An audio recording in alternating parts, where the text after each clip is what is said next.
नमस्कार दोस्तों, मैं रजिस्टर चौधरी आपका आपके YouTube channel YS maths classes पर स्वागत करता हूं। दोस्तों, आज इस वीडियो में हम लेकर आए कि रेल मंत्रालय ने यहां पर बम्पर वैकेंसी निकाली है DFCCIL के लिए, जिसकी ऑनलाइन एप्लीकेशन कब से शुरू होंगे, इसका अंतिम तिथि क्या रहेगा, क्या क्वालिफिकेशन आपका मांगा गया है, कितने पदों की संख्या है, किस ट्रेड में कितने पद है, सारा कुछ इस वीडियो में डिस्कस करेंगे। अगर अभी तक आपने चैनल को सब्सक्राइब नहीं किया, सब्सक्राइब करें, वीडियो को लाइक करें और ज्यादा से ज्यादा शेयर करें ताकि ये वीडियो उन सभी दोस्तों के पास पहुंचे FCCIL में जॉब करना चाहते हैं। तो आइए सबसे पहले यहाँ पर हम बात करते हैं इसकी प्रारंभिक तिथि की। तो इसके ऑनलाइन एप्लीकेशन शुरू हो चुके हैं 18/1/2025 से, यानी कि 18 जनवरी 2025 से ऑनलाइन एप्लीकेशन शुरू हो चुके हैं। अंतिम तिथि इसका दिया गया है 16/2/2025, यानी कि 16 फरवरी 2025 तक आप इसका ऑनलाइन एप्लीकेशन जमा करा सकते हैं। शुल्क की अगर बात करें तो 16/2/2025 तक आपको जमा करना होगा। किस कैटेगरी में कितना आवेदन शुल्क आपको देना है ये यहाँ पर आप देख सकते हैं। अगर आप MTS का फॉर्म फिल करना चाहते हैं और आप अनरिजर्व यानी कि सामान्य जाति, OBC, अदर बैकवर्ड कास्ट जिन्हें हम अन्य पिछड़ा वर्ग कहते हैं, या फिर EWS इकोनॉमिकली वीक सेक्शन के अंतर्गत आते हैं, तो आपको आवेदन शुल्क यहाँ पर 500 रुपए देना होगा। अगर आप किसी और का फॉर्म फिल करना चाहते हैं यहाँ पर, जैसे कि एग्जीक्यूटिव या जूनियर मैनेजर के लिए, तो उसके लिए जनरल कैटेगरी में आपको OBC के लिए और EWS के लिए सभी के लिए 1000 रुपए का आवेदन शुल्क देना होगा।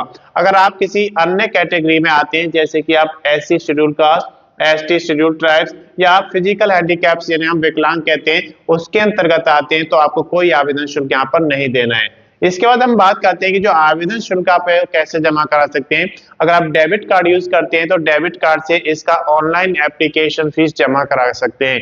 अगर आप क्रेडिट कार्ड यूज करते हैं तो क्रेडिट कार्ड से भी इसका ऑनलाइन एप्लीकेशन फीस जमा हो सकता है। और अगर आप नेट बैंकिंग यूज करते हैं तो नेट बैंकिंग के थ्रू भी इसका ऑनलाइन एप्लीकेशन फीस जमा करा सकते हैं। अब बात करते हैं इसकी कि जो आपका करेक्शन डेट है वो कब का रहेगा, तो 23 से 27 फरवरी 2025 तक रखा गया है। करेक्शन आपको तब करना होता है जब आप ऑनलाइन एप्लीकेशन फॉर्म भरते समय कोई गलती कर देते हैं और उस गलती को आप सुधारना चाहते हैं, तो उसके लिए आपको एक डेट दिया जाता है। उस डेट के अंतराल में आपको उसे कंप्लीट करना होता है। तो इसके 23 से 27 फरवरी तक आप कर सकते हैं। एग्जाम की बात करें तो दो एग्जाम यहाँ पे दिए गए, स्टेज 1 और स्टेज 2। स्टेज 1 जो होगा इसका अप्रैल 2025 में होगा, और अगर स्टेज 2 की बात करते हैं तो अगस्त 2025 में इसका स्टेज 2 होगा। उसके बाद PET यानी कि फिजिकली एफिशिएंसी टेस्ट आपका होगा, जो कि आपको यहाँ पे दिया गया है अक्टूबर और नवंबर 2025 में ऐसे कराया जाएगा। आयु की अगर बात करें तो 1/7/2025 को कैलकुलेट की जाएगी। उस समय आपकी आयु 18 वर्ष से 30 वर्ष तक होनी चाहिए, और अगर आप MTS का बनना चाहते हैं तो 18 वर्ष से आपका 33 वर्ष तक यहाँ पे मांगा गया है। अगर आप रिजर्व कैटेगरी में आते हैं तो आपको आयु में छूट दी जाएगी DFCCIL नियम के अनुसार। अब बात करते हैं यहाँ पर कुल पदों की संख्या। तो कुल पदों की संख्या यहाँ पर 642 दी गई है, जिसमें से MTS की अगर बात करें तो 464 पद हैं। MTS मतलब मल्टीटास्किंग स्टाफ होता है, जिसमें यहाँ पर सबसे ज्यादा वैकेंसी दी गई है 464। अब उसके लिए क्वालिफिकेशन क्या होना चाहिए, आपके पास 10th पास होना चाहिए और आपके पास ITI होना चाहिए उस ट्रेड में जिसमें आप इसका फॉर्म फिल करना चाहते हैं।